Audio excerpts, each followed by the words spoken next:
اول قطاع واشهر قطاع بالنسبه للبايوكيمستري هو قطاع التحاليل.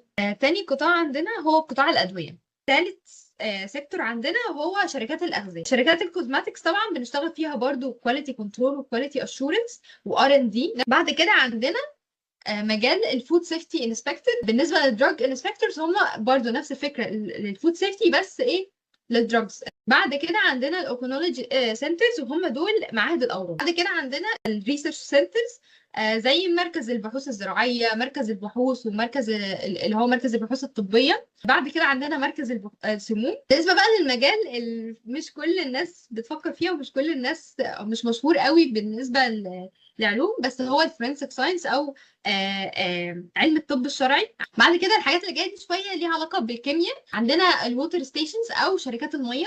وبعد كده عندنا مجال البتروكيميكالز. اخر حاجه هي الادوكيشنال فيلد.